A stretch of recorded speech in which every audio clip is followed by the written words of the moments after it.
بسم الله الرحمن الرحيم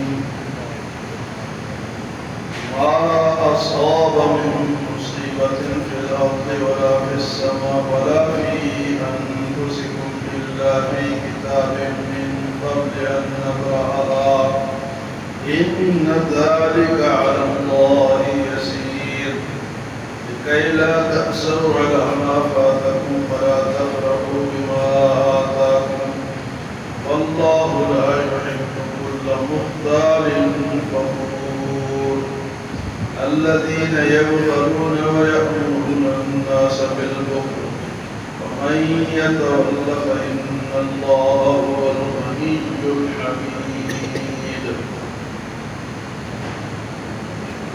گزشتہ درس میں فرمایا کہ سابقوا الی مغفرۃ اللہ کی مغفرت کی طرف دوڑو اللہ کی مغفرت کی طرف وجنت اور اس جنت کی طرف عرضها كعرض السماء والارض جس کے طول و عرض جو ہے وہ زمین و آسمان سے بڑی اور فرمایا کہ تیار کی گئی ایمان والوں. آج تقدیر کا مسئلہ اللہ پاک نے بیان فرمایا ما اصاب من مصیبت فی الارض ولا فی انفسکم جو کچھ بھی تمہیں مصیبت زمین میں پیش آتی ہے یا تمہارے اپنے جسموں میں تکلیف آتی ہے الا فی کتاب من قبل ان نبرأها یہ اللہ کے کتاب میں پہلے سے لکھا ہوا ہے. اس سے پہلے کا ہم اس کو ظاہر کریں یہ ہمارے پاس لکھا ہوا ہے. ان ذالک علی اللہ یسیر اور یہ بات اللہ پر آسان ہے اس کے لیے کوئی مشکل نہیں. فرمایا کہ تمہیں اس سے پہلے کہا گیا کہ مال خرچ کرو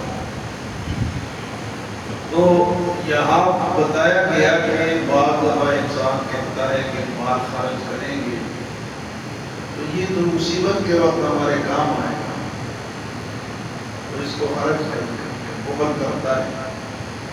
تو اللہ فرماتا ہے کہ مصیبت جو آتی ہے وہ اس مال خرچ کرنے کی وجہ سے کہ مصیبت کے وقت یہ کام آئے گا تو پہلے سے لکھے ہوگا جو کچھ بھی ہے ہمارے یہاں تکلیف آتی ہے یا راحت آتی ہے اللہ کی کتاب میں لکھی ہوئی. اس وجہ سے نہیں کہ ہم نے مال خرچ کر دے تو مصیبت آ جائے گی اس وقت خرچ کریں گے. اس نے تو لکھا ہوا ہے اس نے تو آنا ہی ہے جو کچھ ہماری تقدیر میں لکھا. اور یہ اس لیے اللہ پاک نے ہمیں بتایا کہ ہم لوگ جو ہے وہ تقدیر کو سمجھیں گے تو ان کو تکلیف کم آتی ہے اور بیماری اللہ کی طرف سے اللہ کی طرف سے ہے تو کس سے کوئی گلہ کر سکتا ہے پھر اس کو تسلی ہے. اور اگر اس کو زیادہ مال ملتا ہے صحت ملتی ہے اچھائیاں ملتی ہیں تو وہ بھی اس کے لیے لکھا ہوا ہے تو اس پہ وہ فخر نہ کرے بلکہ وہ یہ کہے کہ یہ بھی اللہ کی طرف سے میرے لیے درج ہے. فرمایا کہ ما اصاب من مصیبت کوئی بھی مصیبت تم پر آتی ہے پھر الارض زمین میں زمین کے مسائل زلزلے آ گئے قحط سالی آ گئی خشک سالی آ گئی آجی سیلاب آ گیا یہ زمین کے مسائل آتے رہتے ہیں. اور فرمایا ولا فی انفسکم یا تمہارے اپنے جسموں کے اندر کوئی مصیبت آ گئی بیماری آ گئی تکلیف آ گئی فرمایا الا فی کتاب یہ کتاب میں لکھا ہوا ہے من قبل اس سے پہلے ان نبرأها اس کو ہم ظاہر اپنے وقت پر کرتے ہیں. جو لکھا ہوا ہے اس کو ظاہر اللہ فرماتے ہیں کہ ہم اپنے وقت پر کرتے ہیں. اور یہ بات ان ذالک علی اللہ یسیر تو تقدیر باقاعدہ ایک عقیدہ ہے جو کچھ ہوتا ہے کس کی طرف سے ہوتا ہے اللہ کی طرف سے چاہے وہ مصیبت ہو چاہے وہ جب یہ ہمارا عقیدہ بن جائے گا پھر ہمیں تکلیف کب ہو اس چیز کے آنے پہ ہم کیا سمجھیں گے اللہ نے خود ہی آگے فرما دیا کہ کئی لا تأسوا علی ما فاتکم تاکہ اس چیز پر تم افسوس نہ کرو جو تم سے چھین لی گئی اس پر افسوس نہ کرو، یہ سمجھو کہ اللہ نے لکھا ہوا تھا، لِكَيْ لَا تَأْسَوْا عَلَىٰ مَا فَاتَكُمْ، جو چیز چلی گئی اس پر تم افسوس نہ کرو، کیوں؟ پہلے سے لکھا ہوا ہے، اللہ کی کتاب میں درج ہے، تو افسوس نہیں ہوگا۔ ہم یہی سمجھیں گے کہ کس کی طرف سے جی؟ اللہ کی طرف سے۔ ایک تو یہ ہے کہ افسوس نہیں ہوگا، دوسرا اگر کسی کو زیادہ چیز مل گئی، مال مل گیا، صحت مل گئی اور یہ ساری چیزیں مل گئی، تو فرمایا وَلَا تَفْرَحُوا بِمَا آتَاكُمْ، جاتے ہوئے چیز پہ افسوس نہ کرو، اور جو مال مل گیا اس پہ فخر پہ غرور نہ کرو۔ یہ دونوں کس کی طرف سے ہیں؟ اللہ کی طرف سے۔ لِكَيْ لَا تَأْسَوْا عَلَىٰ مَا فَاتَكُمْ وَلَا تَفْرَحُوا بِمَا آتَاكُمْ، اور فخر نہ کرو، کیوں؟ وَاللَّهُ لَا يُحِبُّ كُلَّ مُخْتَالٍ فَخُورٍ، اللہ ہر اس شخص کو جو کہ فخر کرتا ہے، غرور کرتا ہے، اس کو اللہ پسند ہے، وہ اللہ کا پسندیدہ بندہ ہے۔ ہر بندہ جو ہے وہ عاجزی اختیار کرے، تکبر اور فخر نہ کرے۔ واللہ لا يحب كل مختال، ہر اکڑنے والے شخص اور فخور فخر کرنے والے شخص اللہ کو پسند نہیں۔ ہر وہ انسان اللہ کو پسند ہے جو کہ عاجزی کرتا ہے، عاجز بنتا ہے اللہ کے سامنے۔ فرمایا کہ یہ لوگ، یہ جو ابھی ہم نے سورت پڑھی ہے، سورت لقمان، اس میں بھی اسی کا ذکر ہے، وَلَا تُصَعِّرْ خَدَّكَ لِلنَّاسِ وَلَا تَمْشِ فِي الْأَرْضِ مَرَحًا إِنَّ اللَّهَ لَا يُحِبُّ كُلَّ مُخْتَالٍ فَخُورٍ، کہ اے بیٹے، لقمان علیہ السلام نے بیٹے سے کہا کہ وَلَا تُصَعِّرْ خَدَّكَ لِلنَّاسِ، لوگوں کے سامنے منہ نہ پھیلائے۔ منہ بناتے ہیں کہ میں تو بلاؤں، تم تو بلاؤں، یعنی منہ پھیلانے کا مطلب یہ ہے کہ فخر نہ کرو لوگوں کے سامنے، کیونکہ اللہ کو کل مختار فخور جو ہے وہ پسند ہے۔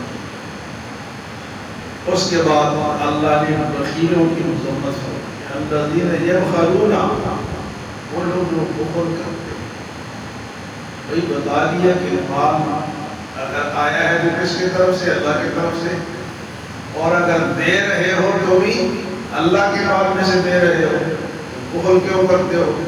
الذین یبخلون، اور میں وہ لوگ جو بخل کرتے ہیں صرف بخل نہیں کرتے بلکہ وَيَأْمُرُونَ النَّاسَ بِالْبُخْلِ، لوگوں کو بھی کہتے ہیں آپ ادھر خرچ نہ کرو، پیسے نہ کرو، خود بھی ایک کو جگاؤ، بزرگوں کو جگاؤ،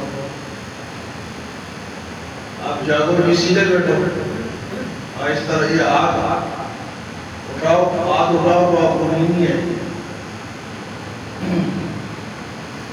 آپ زیادہ تقریر سن کے نا، اب آپ کو اس کی ضرورت نہیں تقریر سننے، آپ کو نیند آ رہا ہے۔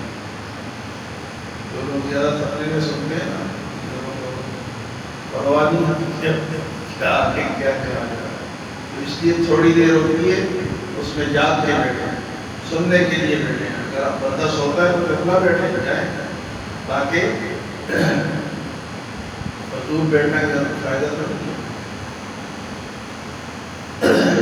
تو فرمایا کہ ایک جو خود بخیل ہیں، اور دوسرے لوگوں کو بھی کہتے بھی خرچ نہ کرو، ادھر خرچ کرنے کا کیا فائدہ، خود بھی بخیل ہے، اور دوسروں کو بخل کا طریقہ بتا جمع کر کے تمہارے کام آئے گا۔ اور کیا کام آئے گا؟ کفن کے کام ہی آئے گا۔ فرمایا الذین یبخلون، الذین، وہ لوگ جو بخل کرتے ہو، یأمرون الناس بالبخل، اور اسی طرح بخل کا حکم دیتے ہیں لوگوں کو۔ اور اللہ پاک فرماتے ہیں وَمَن يَتَوَلَّ، جو کوئی بھی اللہ کے احکام سے منہ پھیرے گا، نہیں مانے گا، وَمَن يَتَوَلَّ فَإِنَّ اللَّهَ هُوَ الْغَنِيُّ الْحَمِيدُ، بے شک اللہ تعالیٰ تو مالدار ہے، غنی ہے اور تعریفوں والا ہے۔ اگر اس کے راستے میں کسی نے مال خرچ کیا نہ کیا برابر ہے، اس کو تو فائدہ نہیں ہوتا، خود مالدار ہے۔ اور اگر کوئی اس کی تعریف بیان نہیں کرتا تو وہ تو خود تعریفوں والا ہے۔ وَمَن يَتَوَلَّ، جو منہ پھیرے گا، فَإِنَّ اللَّهَ هُوَ الْغَنِيُّ الْحَمِيدُ، تو بے شک اللہ تعالیٰ غنی ہے. غنی کا مطلب کہ اس کو کسی کی پرواہ نہیں ہے. اور حمید ہے، تعریفوں والا ہے. اگر ہم سبحان اللہ الحمدللہ اللہ اکبر کہیں گے تو ہمارا فائدہ ہوگا، نہیں کہیں گے تو اللہ پہلے سے ہی تعریفوں والا ہے. اس کی اتنی تعریفیں ہیں کہ وہ ختم نہیں ہو سکتی. اللہ کی تعریفیں ختم نہیں ہو سکتی. تو آج ان آیات میں بتایا کہ ایک تقدیر، جو مصیبت جو بات آتی ہے اللہ کی طرف سے آتی ہے، یہ سب کتاب میں لکھا ہوا ہے اور اللہ کے لیے یہ باتیں آسان ہیں. فرمایا کہ جاتے ہوئے چیز پہ افسوس نہ کرو، اور اگر مال آ گیا تو فخر نہ کرو. اللہ کسی فخر کرنے والے مغرور انسان کو پسند نہیں فرماتے. اور فرمایا کچھ لوگ ایسے ہیں جو خود بھی بخیل ہیں اور دوسروں کو بھی بخل کا راستہ بتاتے ہیں. فرمایا کہ جو لوگ منہ پھیرتے ہیں، اللہ کی تعریف بیان نہیں کرتے، اللہ کے راستے میں خرچ نہیں کرتے، فرمایا ان کے لیے کیا ہے؟ وَمَن يَتَوَلَّ، جو منہ پھیرے گا فَإِنَّ اللَّهَ هُوَ الْغَنِيُّ الْحَمِيدُ، تو بے شک اللہ تعالیٰ تو غنی ہے اور تعریفوں والا ہے. اللہ ہمیں عمل سمجھ